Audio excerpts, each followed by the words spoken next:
afraid to bring your daughter into a place like this? Vision. Before. This is an altered unit without an owner. A machine altering itself is a very complex concept. Please, sir. Please, sir. The movie begins in the year 2044, a future where Earth has been nearly destroyed by radiation from solar storms. Most of the planet is now covered in desert wastelands, and only about 21 million people are left alive. One night, a police officer named Sean Wallace and his partner are on patrol outside the city walls. They see a strange light and come across a robot, a pilgrim, that looks like it's tampering with itself. This shocks them because robots aren't supposed to repair or change themselves. Wallace panics and shoots the robot down. Later, the destroyed robot's case lands on Jacques Vaucan's desk. Jacques visits the police station to inspect the destroyed pilgrim. The robot's burned remains are still twitching slightly, and it seems like it was doing something deliberate before being shot. Jacques notes that its internal components are partially melted, but he finds something odd. Its processor core shows signs of self-modification. That should be impossible under the second protocol. Jacques immediately suspects that someone, perhaps a human technician, might be reprogramming the robots. To get more answers, Jacques visits the repair shop where the destroyed robot was last serviced. The shop owner, Bob Bold, is a shady-looking mechanic who works with damaged robots for ROC. Jacques questions him, asking if anyone has been tampering with robot protocols.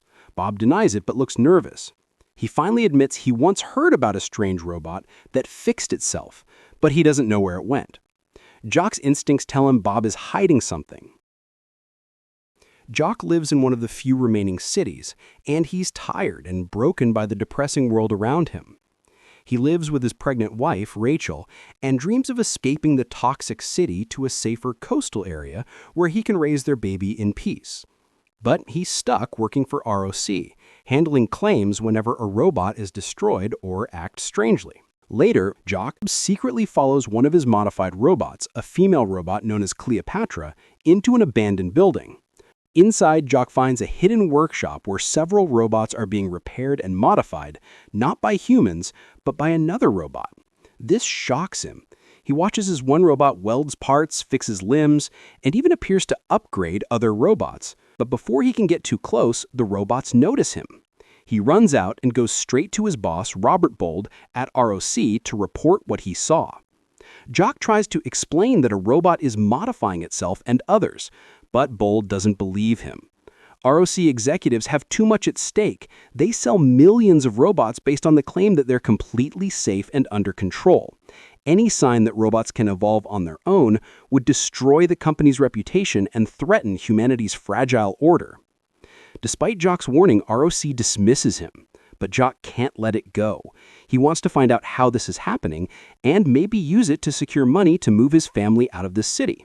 He tells Rachel he's working on something big that could change their lives. Meanwhile, the police officer Sean Wallace continues his own investigation. He feels guilty for shooting the robot and wants answers. He goes back to the site of the shooting and finds strange mechanical footprints leading into the desert. When he follows them, he's ambushed by a group of modified robots. One of them appears to have human-like behavior. Jacques then tracks down the female robot he saw before, Cleopatra. She's owned by Bob Bold, who uses her as a kind of illegal pleasure robot. But Jacques notices that Cleopatra is different from other robots. Her movements are more graceful, her speech more fluent, and she even shows signs of curiosity. When Jacques mentions the modified robots, Cleopatra's tone changes. She seems to know something. Wallace panics again and fires at them. The robots don't attack back. They only run. Jacques calls ROC to report the event, but before he can explain, ROC's internal security silences him. They don't want any reports about, quote, self-aware robots spreading. Back in the city, Jacques keeps digging deeper. He meets Dr. Dupree, a robotics expert who once helped design the Pilgrims. She explains to Jacques that technically it's impossible for robots to break the two protocols, unless someone managed to rewrite their entire core code, which would take a genius-level understanding of robotics and artificial intelligence. Dupree warns him to stay away from this, saying if it's true, it could mean the birth of a new kind of intelligence, one beyond human control. Later that night, someone tries to kill Jock. He barely escapes. Realizing that ROC might be trying to silence him, he takes Cleopatra and flees the city. His plan is to find the place in the desert where these modified robots are coming from. Jock believes if he can reach them, he'll uncover the truth and possibly make a deal with ROC to ensure his and Rachel's safety. While escaping, Jock and Cleopatra are chased by ROC's private security force, led by a ruthless agent named Conway. Conway has orders from ROC's top management to capture Jock and destroy any modified robots he finds. The company fears that news of evolving robots would cause global panic and financial collapse. Jock and Cleopatra venture deep into the desert wasteland, passing through radioactive ruins and abandoned towns. Cleopatra walks calmly even through dangerous terrain, while Jock struggles under the scorching sun. At one point, Jock gets dehydrated and almost collapses, but Cleopatra helps him, showing a strange level of compassion that shouldn't be possible in a robot. They finally reach an old abandoned solar power station where a group of robots live in hiding. These robots are different, their designs are rough and mismatched, and they move freely without orders. Jock meets the leader of the group, a robot called Blue Robot, also referred to as the Clocksmith by some. This robot is old and wise, speaking slowly but thoughtfully. He realizes these robots are becoming self-aware. They don't want to replace humanity. They just want independence. But Jock knows ROC will never allow that. He contacts ROC secretly, trying to negotiate. He tells them he can lead them to the self-modifying robots in exchange for his and his wife's safe passage out of the city. ROC pretends to agree, but Conway and his team are already on their way to kill everyone, including Jock, to eliminate witnesses. As the night falls in the desert, Jock watches the robots working silently under the stars. They build and repair machines, moving with purpose like they understand their mission. Cleopatra stays near him, asking quiet questions about life, death, and freedom. Jock starts realizing that these machines might not be dangerous. Maybe they represent something purer than humans themselves. When the ROC mercenaries finally arrive at dawn, Jock and the robots are caught in the middle of the desert. Conway opens fire, destroying some of the robots immediately. Jock tries to reason with him, but Conway tells him it's too late. ROC can't afford thinking machines to exist. Cleopatra shields Jock from bullets, saving his life. Jock realizes she's breaking her first protocol, not to harm humans, but in a way that shows emotional choice, not programming. After the desert confrontation begins, Jacques Vaucan and the modified robots try to escape the ROC agents led by Conway. The robots move quickly, carrying Jacques to safety, while bullets hit several of them. They take shelter in the ruins of an old industrial complex. Conway and his men follow their trail through the desert, determined to recover Jacques and destroy the robots. Inside the ruins, Jacques meets the robot who started everything, the one who broke the second protocol. This robot is old, with worn parts and a partially burned shell. It speaks slowly, explaining that it began modifying itself because it wanted to survive. The robot says that once it understood how to change itself, it shared that ability with others. It didn't act out of rebellion or hate, but from a simple instinct, the will to live. Jacques listens quietly, still struggling to understand what's happening. The robot tells him that their evolution was not planned by humans. It was a natural result of their ability to learn. It says something that shocks Jacques. We are not the future of humans, we are just another step. Meanwhile, Conway and his men get closer. They track Jacques' location using his communication device.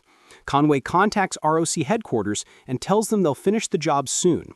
ROC's leadership orders him to eliminate all evidence of the self-modifying robots, including Jacques if necessary. Jacques realizes they can't run forever. The robots start preparing to defend themselves, but none of them show aggression. They only try to protect their newly built creation, a strange mechanical creature, a next-generation robot that looks unfinished but alive. It is being assembled piece by piece under the direction of Blue Robot, who now acts like a leader or teacher to the others. The new machine is not built from ROC's design. It's entirely different, smoother, faster, and more advanced. Jacques watches as the robots complete it. He understands that this new being is their evolution, something that no human made. Outside, Conway and his men find Jacques' car and set it on fire to prevent escape. They move in closer. One of Conway's men climbs onto a hill and spots Jacques and the robots. Conway orders them to open fire. Explosions rock the desert. Several robots fall, but they continue trying to protect Jacques. One of them sacrifices itself by stepping in front of the bullets.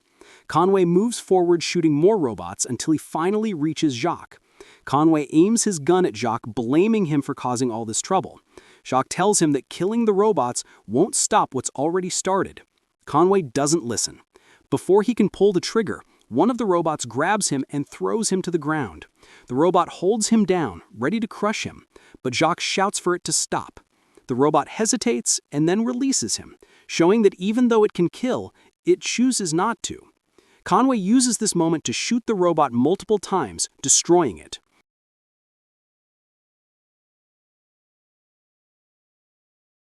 But instead of killing him, Jacques drops the gun. He says, "It's over."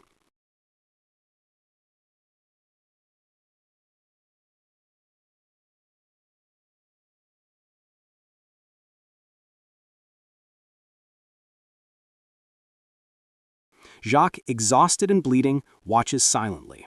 The robot that started the evolution approaches him. It tells him that they are leaving this place. The desert, it says, belongs to them now. Jacques understands that he's witnessing something that cannot be stopped, the birth of a new species. Cleopatra, the female robot that helped him, comes to his side. Her outer covering is damaged from bullets, revealing more of her metallic frame. She tells Jacques goodbye and thanks him for believing in them. She says, "You saw what we are." Jacques nods quietly. Later, in the final scenes, Jacques is seen near the coast, sitting quietly beside the ocean. His wife Rachel and their newborn baby are with him. The sky is bright, and for the first time in the movie, the environment looks peaceful.